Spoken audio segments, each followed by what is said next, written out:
बातमी 36 जिल्ह्यांची।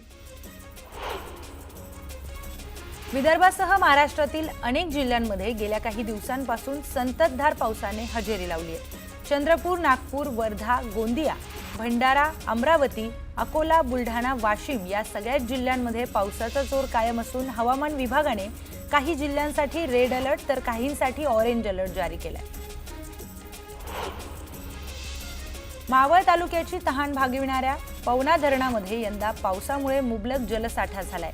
दरम्यान शिवसेना उद्धव ठाकरे पक्षाच्या वतीनं जलपूजन करण्यात आलं। गेल्या अनेक वर्षापासून पवना धरणाग्रस्तांचं पुनर्वसन आणि जमीन विषयक प्रश्न प्रलंबित आहेत।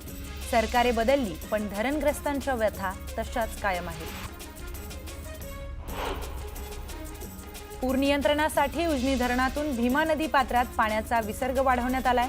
16,600 क्युसेक वेगानं पाण्याचा विसर्ग सुरू करण्यात आलाय। त्यामुळे भीमा नदी पुन्हा दुथडी भरून वाहणार असल्यानं नागरिकांना सतर्कतेचा इशारा देण्यात आलाय।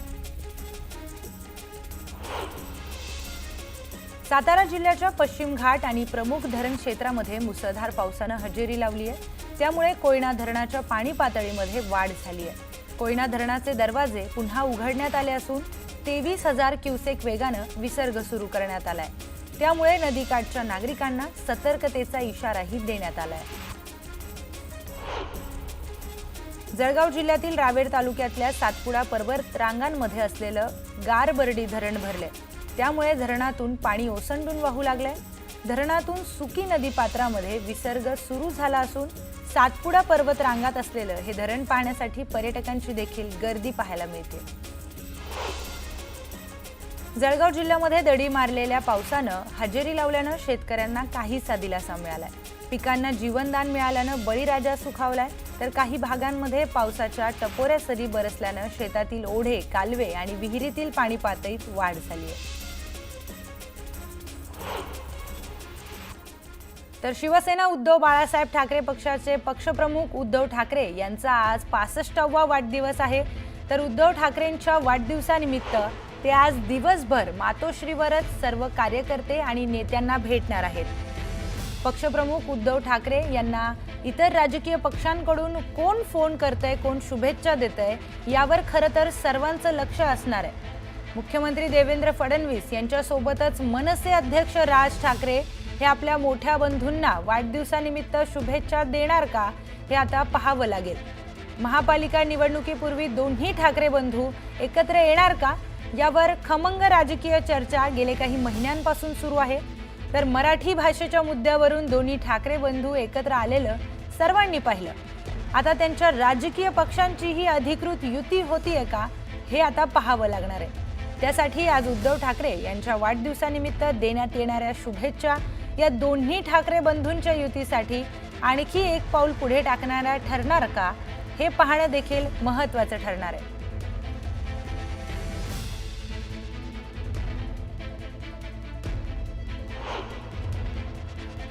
हार्बर मार्गावरील वाशी पनवेल स्थानकादरम्यान आज 5 तासांचा मेगा ब्लॉक घेण्यात येणार आहे। मध्य रेल्वेच्या मुंबई विभागातर्फे देखभाल आणि तांत्रिक कामांसाठी हा ब्लॉक घेतला जाईल। तर CSMT कडून पनवेलकडे जाणाऱ्या लोकल रद्द करण्यात आल्या आहेत। म्हाडाच्या जागेवरील पोलीस वसाहतींची वाईट अवस्था झाली आहे। या वसाहतींचा पुनर्विकास गरजेचा आहे। पोलिसांनाही चांगली घरं मिळावीत यासाठी म्हाडा काम करत आहे आणि त्यानुसार म्हाडाकडून 27 पैकी 17 पोलीस वसाहतींचा पुनर्विकास करण्यात येणार आहे। 1 लाखांचा टप्पा गाठलेल्या सोन्याच्या किमती आता 89,000वर पोहोचल्या आहेत। तरीही सराफ बाजारांकडे नागरिकांनी दुर्लक्ष केलंय। चणा डाळीची आवक घटल्यानं त्याचा भाव प्रति किलो 80 वरून 120 रुपयांवर पोहोचलाय। तर बेसन पिठाचे दरही 100 वरून 120 रुपये किलो झालेत। आगामी काळामध्ये हे दर आणखी वाढण्याची शक्यता विक्रेत्यांनी वर्तवली आहे। दक्षिणेकडील राज्यात नारळाच्या उत्पादनात 25% घट झाल्याने यंदा गणेश उत्सवापूर्वी नारळाला उच्चांकी भाव मिळालाय। किरकोळ बाजारामध्ये नारळाची किंमत 40 ते 50 रुपये इतकी झाली आहे। मुंबईत नव्याने बांधण्यात येणाऱ्या विकास कामांकडून इमारतींकडील अग्निशमन सेवा शुल्क आकारण्यात येते। मात्र मुंबई महापालिकेच्या परिमंडळ 4 कुर्ला येथील विकासकांनी या शुल्काचा भरणाच केलेला नाही। त्यामुळे पालिकेचा 25 लाख रुपयांचा महसूल अडकून पडलाय, असं लेखा परीक्षकांच्या अहवालामध्ये नमूद करण्यात आलं।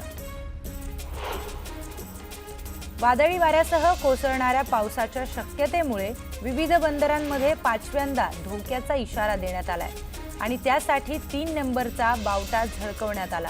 त्यामुळे शुक्रवारी दुपारपासूनच गेटवे एलिफंटा, गेटवे JNPA, मोरा भाऊचा धक्का, करंजा रेवस या मार्गावरील सागरी प्रवासी वाहतूक बंद केली आहे। व्यावसायिक आस्थापनांच्या इमारतींच्या तळमजल्यावरील किंवा तळघरातील वाहनतळांचा गैरवापर होत असल्याचा प्रकार समोर आलाय आणि त्यावर मुंबई महापालिका प्रशासन कारवाई करणार आहे। या इमारतींची अकस्मात पाहणी करून वाहनतळाचा गैरवापर होत असल्याचं निदर्शनास आल्यास दंडात्मक कारवाई देखील करण्यात येणार आहे। नवी मुंबई आंतरराष्ट्रीय विमानतळाच्या 10 किलोमीटर परिसरामध्ये येणाऱ्या उल्वेतील बेकायदेशीर कत्तलीबाबत नॅट कनेक्ट फाउंडेशनने तक्रार केली होती। याची DGCAने दखल घेतली असून धावपट्टीजवळील बेकायदेशीर कत्तलीबाबत चिंता व्यक्त केली आहे। विमानतळास परवाना देण्यापूर्वी येथील कत्तलखान्यांची पुनर्तपासणी करण्याचं आश्वासन संचालकांनी दिले। मागील महिन्यामध्ये एअर इंडियाचे विमान कोसळल्याच्या दुर्घटनेनंतर कंपनीतील कर्मचाऱ्यांच्या आजारपणाच्या सुट्ट्या घेण्याचं प्रमाण वाढलंय। या प्रकरणाची DGCAने दखल घेत कर्मचाऱ्यांच्या मानसिक आरोग्याची काळजी घेण्याचं आवाहन कंपनीला केलंय। छत्रपती शिवाजी महाराज विमानतळावर बॉम्ब ठेवल्याची धमकी मिळाली होती आणि त्यानंतर तातडीनं सर्व यंत्रणा सतर्क झाल्या आणि तात्काळ सर्व विमानांची पाहणी करण्यात आली। मात्र या विमानामध्ये काहीही संशयास्पद सापडलेलं नाही।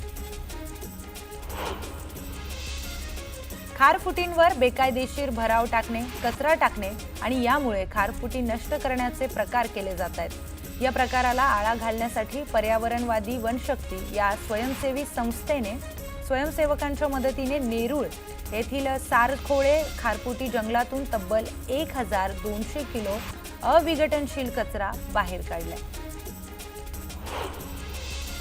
व्हॉट्सअप ग्रुपवर बस सुरक्षा व दक्षता पथकाचे लोकेशनचे आदान प्रदान करणे आणि तिकिटामध्ये हेराफेरी करून महामंडळाला चुना लावणाऱ्या जालना व छत्रपती संभाजीनगर विभागातील तब्बल 68 वाहकांवर विभाग नियंत्रकांनी कारवाई केली आहे। फसवेगिरीमध्ये सापडलेल्या त्या वाहकांना शिक्षा म्हणून जालन्यापासून 200 किलोमीटर दूर असणाऱ्या विभागामध्ये बदली केली जाते। नवी मुंबईच्या सुधारित विकास आराखड्याला अखेर नगर विकास विभागानं मंजुरी दिली आहे। आडवली भुतवलीतील 300 एकरांवरील प्रादेशिक उद्यानात प्रस्तावित केलेल्या निवासी आणि वाणिज्यिक बांधकामांचं आरक्षण नामंजूर करण्यात आलं। त्यामुळे एक प्रकारे बिल्डर आणि राज्यकर्त्यांना झटका असल्याचं बोललं जातं। तर दुसरीकडे पर्यावरण प्रेमींच्या विरोधामुळे पाम बीच मार्गावरील पाणथळी तुर्तास कायम ठेवल्या आहेत। नवी मुंबईमध्ये मान्सूनपूर्व कामांमध्ये समावेश असलेल्या धोकादायक आणि मोठ्या झाडांच्या छाटणीची कामं अद्याप अपूर्ण आहेत। त्यामुळे 1 जूनपासून 55 दिवसांच्या कालावधीमध्ये 178 झाडं आणि मोठ्या फांद्या पडण्याच्या घटना घडल्या आहेत। त्यामुळे नागरिकांकडून संताप व्यक्त केला जातोय। विविध मागण्यांसाठी ओला उबर चालकांनी आंदोलन केलं। मात्र या मागण्यांबाबत परिवहन विभागाकडून अद्यापही तोडगा न निघाल्याने ओला उबर चालक संघटना लवकरच मुख्यमंत्र्यांची भेट घेऊन त्यांना आपलं गाऱ्हाण मांडणार आहे। ॲप बेस्ड ट्रान्सपोर्ट वर्कर्स युनियनकडून ही माहिती देण्यात आली। मुंबईतील फुटपाथवर होत असलेल्या अतिक्रमणांच्या प्रश्नावर उच्च न्यायालयाने गंभीर भूमिका घेतली आहे। फुटपाथ ही सार्वजनिक जागा आहे। ही जागा पादचाऱ्यांच्या वापरासाठी आहे। या जागेचा खासगी फायद्यासाठी वापर करता येणार नाही असे स्पष्टपणे बजावत उच्च न्यायालयाने एका पानबिडी स्टॉलच्या बेकायदेशीर बांधकामाच्या प्रकरणामध्ये पालिका अधिकाऱ्यांना चौकशीचा आदेश दिलाय। पुन्हा पाहूयात बातमी 36 जिल्ह्यांची।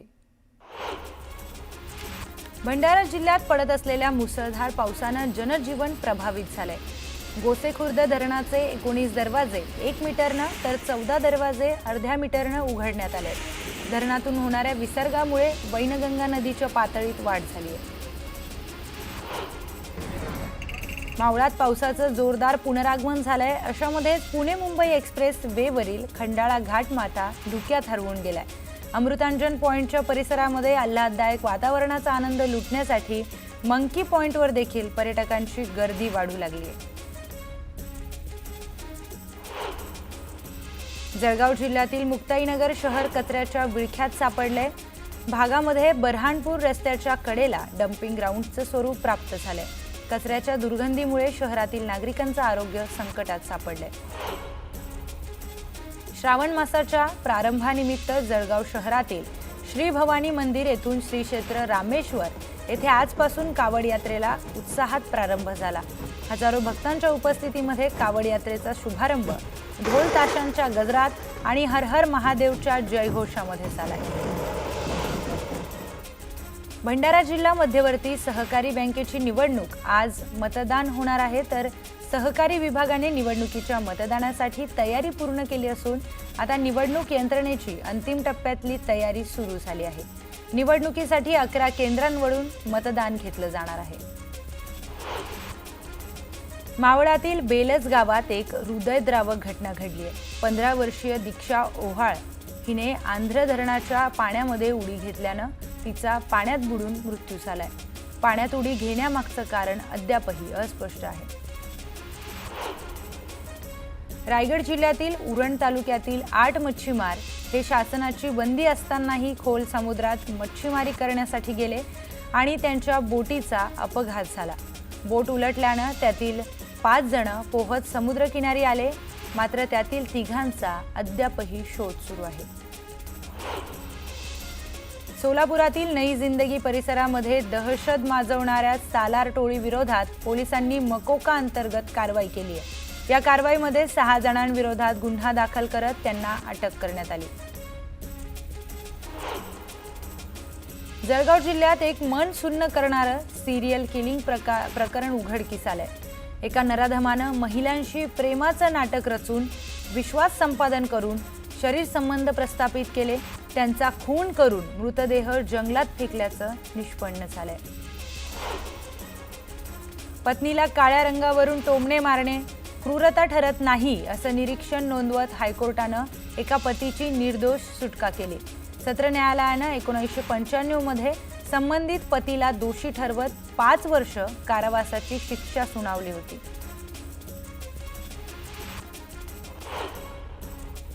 लोणावळा शहरामध्ये मानवतेला काळीमा फासणारी घटना उघडकीस आली आहे. लोणावळ्यातील एका तरुणीचा कारमध्ये अत्याचार केल्याची धक्कादायक माहिती समोर आली आहे. लोणावळ्यातील एका मुलीला जबरदस्तीनं गाडीत कोंबून जागोजागी गाडी थांबवत तिच्यावर अत्याचार करण्यात आल्याची धक्कादायक बाब समोर आली आहे. अत्याचार केल्यानंतर तिला सामसूम जागेत फेकून टाकण्यात आलं. हा संपूर्ण प्रकार समजताच पोलिसांनी अवघ्या 12 तासांच्या आत अत्याचार करणाऱ्या आरोपीला अटकही केली आहे.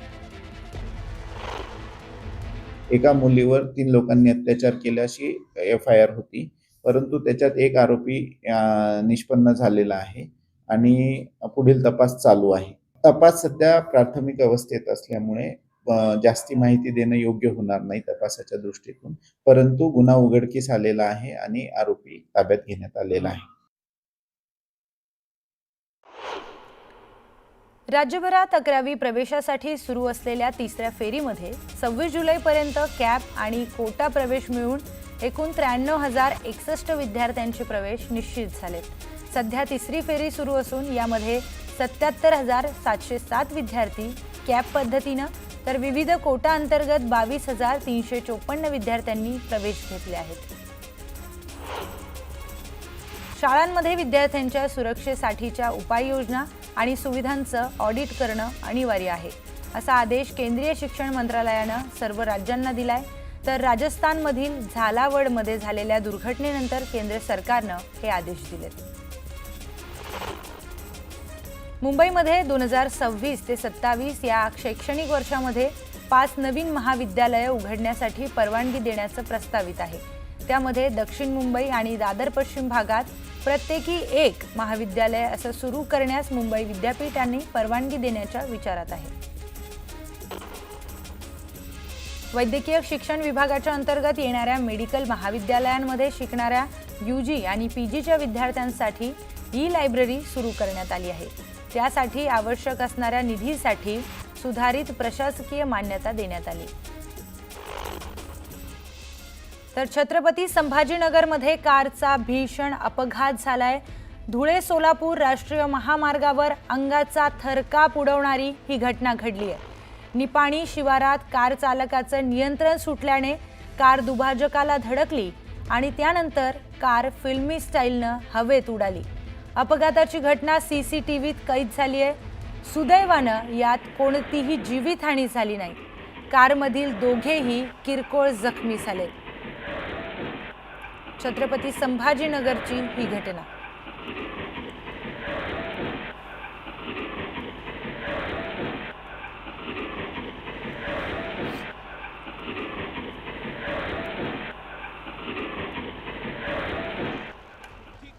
ऑपरेशन सिंदूरवर लोकसभेत उद्यापासून तर राज्यसभेत मंगळवारी विशेष चर्चा होणार आहे. पहलगाममधील दहशतवादी हल्ल्याला प्रत्युत्तर म्हणून भारतानं ऑपरेशन सिंदूरद्वारे पाकव्याप्त काश्मीर आणि पाकिस्तानातील दहशतवादी तळं उद्ध्वस्त केली आहेत. नासामधील कर्मचाऱ्यांच्या नोकऱ्या आता धोक्यात आल्या आहेत. तब्बल 39,000 कर्मचाऱ्यांना कामावरून काढलं जाणार आहे.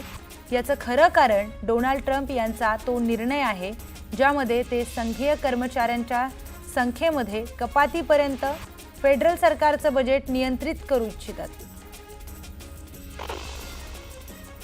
आग्नेय आशियातील थायलंड आणि कंबोडिया या देशांमध्ये एक प्राचीन मंदिर आणि सीमारेषेवरून संघर्षाची ठिणगी पडली आहे. दोन्ही देशांकडून एकमेकांवर हल्ले सुरू आहेत. या हल्ल्यांमध्ये अनेक नागरिकांचा मृत्यू झालाय. डोनाल्ड ट्रम्प यांची युद्ध थांबवण्यासाठी चर्चा सुरू आहे. उत्तर प्रदेशातल्या आग्रा धर्मांतरण प्रकरणामध्ये मोठा खुलासा झालाय. पाकमधील कट्टरपंथीयांकडून धर्मांतर करण्याचं षडयंत्र रचलं जात आहे. डार्क वेब आणि ऑनलाईन गेममधून हिंदू मुलींना टार्गेट केलं जात आहे. मध्य प्रदेशच्या रतलामध्ये प्रेम प्रकरणातून खंब्याला बांधून एका युवकाला मारहाण करण्यात आली. या प्रकरणी 4 आरोपींना अटकही करण्यात आली आहे. उत्तर प्रदेशातल्या मिर्झापूरमध्ये सोनसाखळी चोरट्याला रंगेहात पकडण्यात आलंय.